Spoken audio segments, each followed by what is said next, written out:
Hi, everybody. My name is Kalysta Sylvester, and you are watching Hey Bay City. Woo! Ooh, ooh, ooh.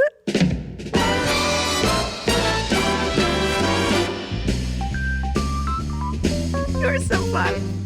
Kalysta Sylvester, I believe we didn't officially meet a couple years ago, but I believe you sent me an email like, hi, my name's Kalysta, and I need some help on social media. I did. Yes, I did. Yes. And yes. I was probably absolutely terrible in getting back to you via email because that's just how I roll. But it's nice that our orbits have come full circle, and we're here at the Jefferson Building, Avram Golden's project. And I thought it was so awesome to just come here and sit down and play a song or two. Yep. And so thanks for joining me this morning. Thank you for having me. It's so cool in here. Yeah, it is so cool. It's going to be like a maker space for trade skills or things like that. It's going to be a very cool project. Let's talk about you before we talk about your music. Yeah. You grew up here in Bay City area. Tell me about that. Yeah. Even when I was little, my grandparents would take me to St. Laurent Brothers. And so I have memories of downtown mostly. Overall, we were talking about the atrium earlier and Steinhaus. I'm glad those places are coming back, man. Like you walk into the atrium, it was so cool, and then you go in the Steinhaus, and they've got Steins everywhere. Oh yeah, it was a vibe. It was a cool Bay City vibe, right? So thanks, North Peak, for bringing that back. Also, Jordan Dice just bought St. Lawrence Brothers. I saw that. I saw that, and he's gonna keep it. St. Laurent Brothers. Okay. Yep. Which is amazing. Good for him. Yeah. A couple that owned it, they're retiring. And so a little precarious there. Is this going to be still a thing? But he's bringing it back. So you came in Bay City. Where'd you go to high school? Bay City Western High School. Okay. Yep. Okay. Yes, I was there. Well, maybe a segue into the music part of your life. Were you musical there? Were you musical growing up? Tell me the roots of that. Yeah. So my mom's parents and she was born in Detroit, Warren, and they lived there for a while. So they grew up around the Motown, oldies, I was gonna say. The greats, Aretha, even Stevie Wonder, things like that. So when I was growing up, I was in a household that was constantly playing that old music. So it got ingrained in my brain.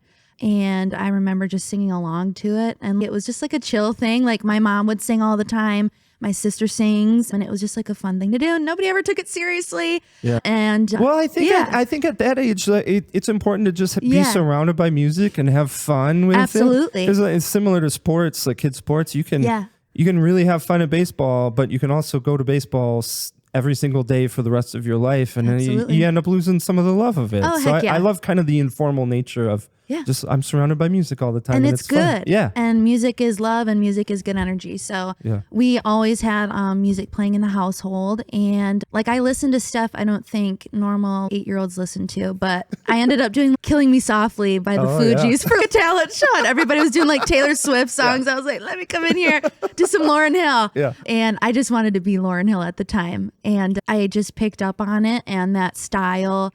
I was definitely inspired by like Aretha for sure. The soulfulness really hit me even when I was young. And then I was very shy. And then I got into school. I think it was middle school. I tried out for a talent show with an Alicia Keys song.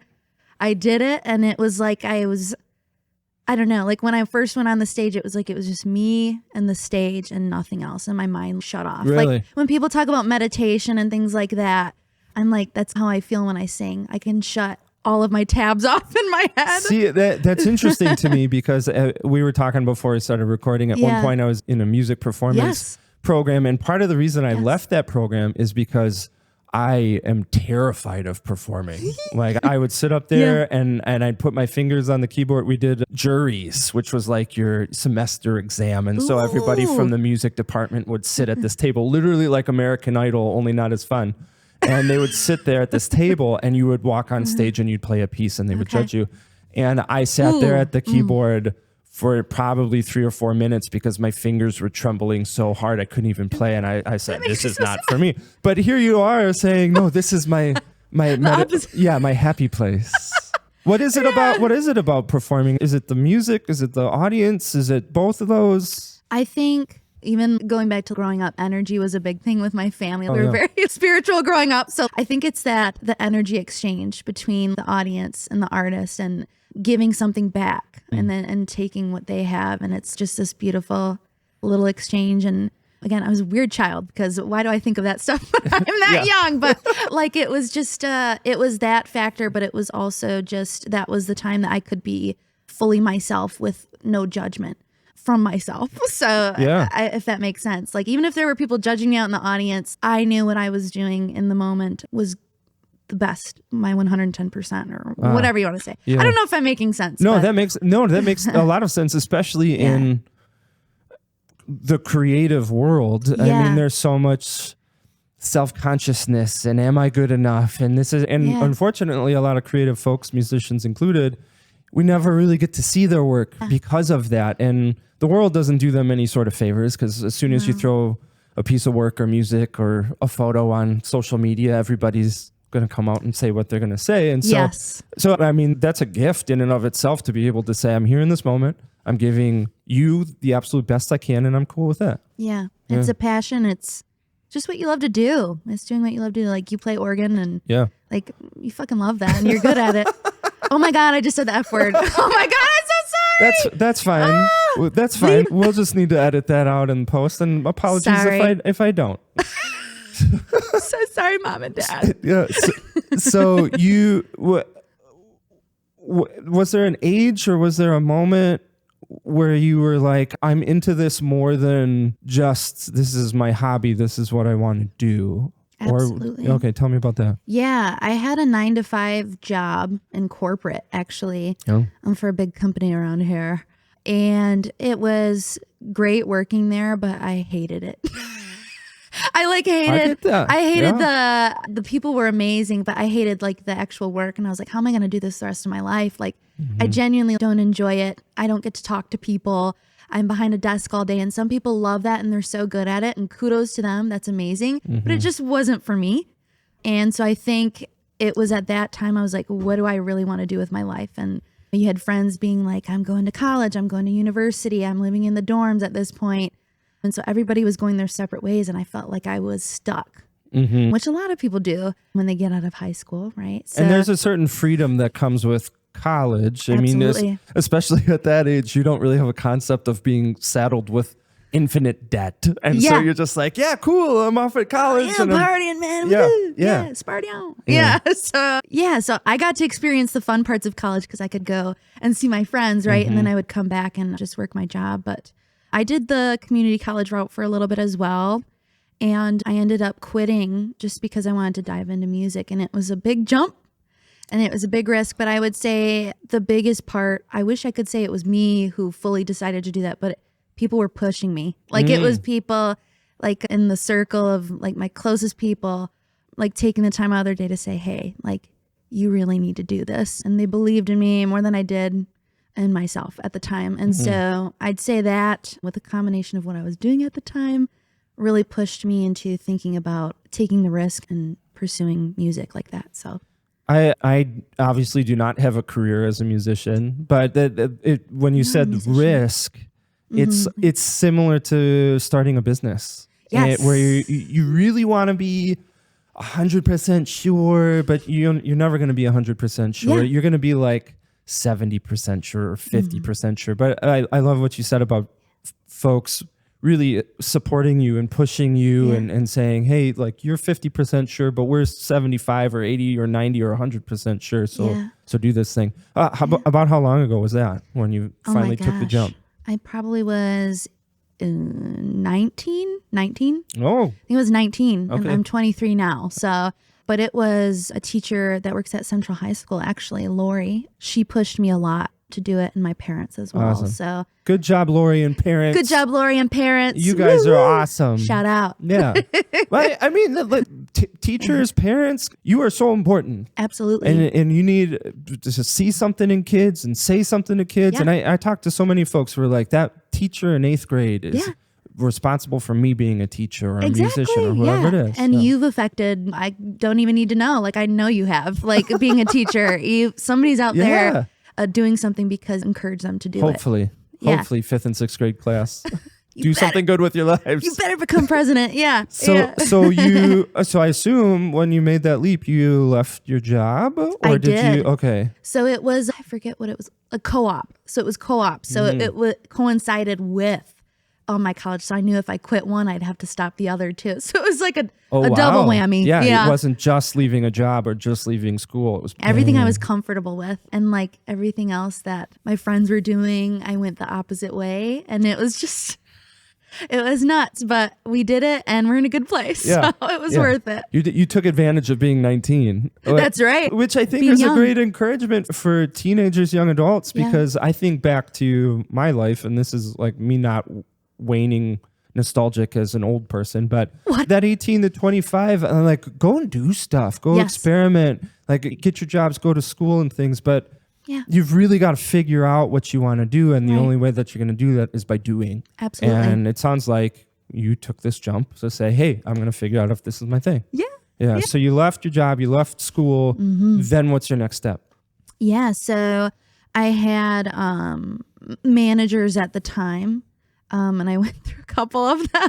Yeah, probably like therapists. You got to work through them until you find the one. Yeah. And I've barely dipped my toes, in the water of the music industry. And I found out a lot of things to watch out for. And even being like a young woman and being naive and not knowing things, people might take advantage of that. And so that was like the first couple of years was a lot of the, maybe more of the negative going on. But the thing that kept me going and made me not quit was just the music. And honestly, my favorite part was meeting the musicians. So that's my favorite part. And anybody can ask me that and it will always go down to Darian, who was just here. Meeting and getting to jam with those people, that's like the best part right now. And so there's so many talented people out there in Michigan. Holy crap. There are so many people. And like you said, some of them are just playing in the garage and not doing anything. And it's, hey, can you come over here to this gig? Can I snag you? Yep. So yeah, I'd say it was just doing a lot of shows at the time, figuring out management if I needed it, if I didn't, navigating that exposure, going to those shows you don't get paid at just to make sure people know who you are. Because it's more than just being a musician is more than just music. Unfortunately, it's like a whole persona. It's it's like a whole package deal. It's like you have to be a nice person, obviously. Like some people aren't, but they still make it. But you have to be on. There's the business side to being a musician. Like you think about being a photographer, being any kind of artist. Like we start these businesses thinking like, I love photography. I'm going to start a photography business. Yeah. And you learn really quickly, like that's 5% of running a photography. And musicianship is the same thing as I can sing. Yeah. But how do I let people know that? And what shows are good shows? And how do I do this and this and this and this? And man, so how did you end up navigating that? Did you end up with a manager or? I did. Okay. Yeah. I ended up with a manager at the time and I did learn quite a bit from them. I also learned like what not to do. Yeah. And at a very young age, I had to retain lawyers and lawyer up. Shout out Bay City because they're from here. Yeah. And they helped me get out of a situation that I probably shouldn't have been in. And I learned my lesson there and I was like, you know what? I don't need that yet. I think I jumped into the dangling carrot a little too quick or the dangling donut. Yeah. Sounds more appealing. But yeah, so I did go through that right in the beginning. And so now I feel a little bit more going off on a tangent. I feel like the people I've met at the studios and the directors, like once you go through something like that, they treat you differently. I feel like they're like, yeah, you've been through some crap. Okay, like I can relate to you now. So it was a stepping stone. So it was a good thing to go through and learn. Yeah, you mature in a different way because especially if you're really enthusiastic about what you want to do. At the same time, you're taking on significant risk. And so you really want to make it work. Absolutely. You can end up putting yourself in situations that you don't really understand because you're just like, music, I love it. And you think everybody has your best interest in mind. They don't. Yeah. And they don't. Some do. My brother's entrenched in the music world and we were just texting and one of the guys, he connected with a producer down in Nashville has this giant string of just how mistreated he's been by this really big name producer, which makes us feel really sad for him because we know both of them. Yeah. But I think your advice is a good one, is that if you are a person, a young person, any person, really wanting something to work and then taking on risk in the process, you also have to be aware of what you don't know and then take steps to protect yourself to make sure, hey, who do I have to surround myself with so that I'm not taken advantage of. Right.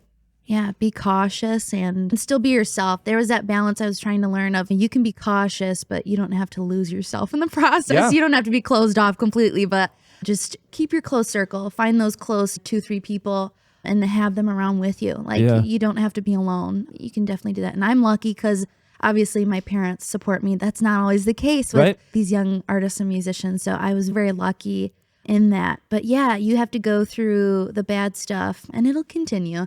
It's just life. You're going to get some bad apples. I'm sure it'll happen again, but at least I'll have some background and be prepared somewhat. Yeah, to protect the heart a little bit when it comes to things like that. But Well, let's talk about the heart a little bit. How are things going right now? How often do you perform? Where are you performing? Talk to me about that. Yeah, so we just did Arts, Beats, and Eats and the Harvest Festival over there in Detroit. So that was very fun. So I just moved over that way a couple months ago, and we've just been booking shows nonstop over there because we haven't really gotten the opportunity to do that. So people appreciate it over there, and people are so knowledgeable about music over there as well too. And it's cool. Here's a little tidbit about Detroit I learned. I was doing some interviews a couple months for the state of Michigan, and they were like, well, we're going to meet you at the Techno Music Museum. Ooh. Because Detroit, turns out, is the birthplace of techno music. Oh my God. Okay, I didn't even know that. Yeah, there you go. So I go walking in this museum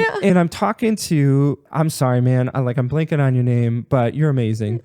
But like the guy that invented techno music. Ooh, and it turns out he and a bunch of his friends were basically hacking out this new genre of music. That's sweet. But nobody in Detroit wanted to listen to it because that wasn't Detroit's vibe. Mm-hmm. And so they end up playing techno music under the Berlin Wall in Germany.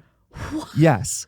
And like now, like Germany is looked at as like the mecca of techno. Yeah. But it's because of this guy playing an underground show under the Berlin Wall in Germany because nobody in Detroit wanted to listen to techno. Holy then he ended up coming back, and there you go. That's Detroit. crazy. Isn't that crazy? That is crazy. Yeah, they do have a lot of like house music clubs as well. Yep. And it's cool. People are really into it. I did not know that. Yep. There you go. A little tidbit. I love that. As long as we're talking about genres of music and things like that. You mentioned Aretha Franklin earlier, just being a giant influence. Absolutely. Typically, like people know her name and then a song or two. But what was it about Aretha's singing or music that really said, hey, this is somebody who's a great influence? Yeah. So I guess when I was listening to her when I was younger, I would even watch videos on YouTube and on like our computer room when we used to have computer rooms. Yes. And I loved her look, obviously. I loved how she wore the big fur scarves and everything like that. And she just was unapologetically herself. You could just tell. She was a force. She was a force to be reckoned with. And she didn't care. And so I like the visual aspect got me as well. But I would say when I listened to her sing, I got chills and I felt it. It's just when you hear, I don't know, like a good chord or a good harmonization or some dissonance or something that just scratches the itch in your brain, and it just gave me full body chills, and it moves you. Yeah. And I think some music just doesn't do that for me, and it does it for others. But in the case of like soul and just strong vocals, and you can feel it coming from her soul and into yours. That's that. Once again, it's like that energy exchange, and it's even through like videos. Like obviously I didn't see her live or anything, but now I get to work with some of her drummers, and I get and I get to meet people like that. And it's pinch me moments, and it's the musicians that made her too. So I can't disregard that as well. And I don't know, she's just so special in that way. And then to be in like the same place as her in Detroit, it's cool. It's just cool. That is super cool. Yeah, she hits different. Yeah, she hits different. And I think a lot of these names, like we take them for granted because, of course, everybody knows Aretha Franklin. But to understand who she was at the time she existed, doing what she did and overcoming what she did to get to that level. I mean, we have the added benefit of constantly being surrounded by musical inspiration, and we can hop on YouTube and listen to whatever music in the world we want, and we can learn every single lesson, things like that. But that wasn't available to them back then. But here she is, just still forging her path and really opening doors for, I don't want to say everyone. Yeah, but especially women. Especially women. And I just watched on Netflix a documentary at Clive Davis. So that was like the producer that like really took her on. And I think he's still alive right now. I think he is. But then I got obsessed with him, and he saw something special in her, obviously, and was one of those probably good people in her circle. I don't know, but I'm assuming because she worked with him for a long time. But it's the people that you meet. That's the biggest lesson I've found out now is you have to know somebody. You have to network. You have to get to know people and learn from them. So yeah. Let's talk about your music. You have music out right now people can listen to? I do. Tell me about that. It's a little bit old. It's a little bit old, but it's on all music platforms. It's Kalysta Official. I'm on Spotify, Apple Music, everything. But we have been working in the studio this past year with a whole bunch of new originals, and we released them in the new year. Oh, really? Yeah, Do you have January. a release date? We don't yet. Okay. I know January is going to be the beginning, though. We wanted to wait after the holidays and everything. Yeah. So. Okay, do you want to tease that a little bit? Tell me a little bit about the music on there. Tell me about it. Multiple producers, but I did work with Andrew Doss from Fun. I got to work with him, which was really fun. And Michael Bermudez, my producer that I just recently worked with, and some other cool cat musicians that are on there. I think some of the Mac Saturn boys are on there as well. I know they're making way out there too. And I guess the message that I wanted to send with these originals was more female based, like being like strong, tough woman. Like you don't need that type of thing, but also slipping in those love songs, of course, because we like stuff like that. But there's an undertone of soul and R&B and a little bit of jazz in each one of them. But we really wanted to mix that modern with the vintage sound. Oh, cool. So some of the songs have horns, brass section, and some electric guitar, like mixing all of those together. It's a cluster, but it works. Dope. And then the other ones are more pop, but the vocals are obviously more soulful, R&B. Just trying to bring back some of that old sound into the new. So that's kind of what we're doing there, but like women power. So that was like the main message for all of these songs for sure. Very cool. Okay, so January, people, keep your ears peeled for some new music coming from Kalysta Official. Check her out. Follow her on all the social media platforms. Yeah, please do. If folks are saying, well, between now and then, yes, I want to see you perform. I want to follow you at shows. Where can I go to get like your show list? Oh yeah, just social media. That's like the biggest thing for me. I'll always post my shows coming up on there. So it's just Kalysta Official. I'm on Facebook, Instagram, everything else. So yeah, that's the best way to find me. Awesome. Yeah. Well, we're going to close with a little recording we did with your guitarist before. It's going to be awesome. Before we head off to listen to some music by you, I want to thank you so much for stopping by this amazing space and playing some music and for this conversation. So thank you so much. Thank you so much. You're so great. Thank you. Cut. Sweet. You're so fun. You're so fun.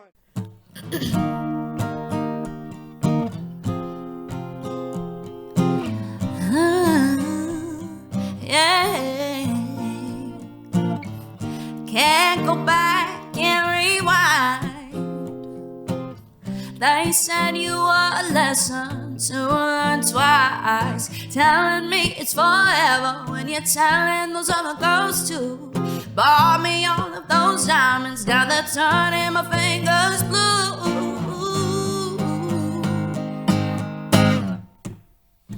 Would it be different if I said I didn't love you? If the hurt didn't make it true, would I have ever heard from you? Would it be different if I never loved you? You used to take me out dancing, cigarettes and sake nights, then telling me it's forever when you're telling those other girls to. Bought me all of those diamonds, now they're turning my fingers blue.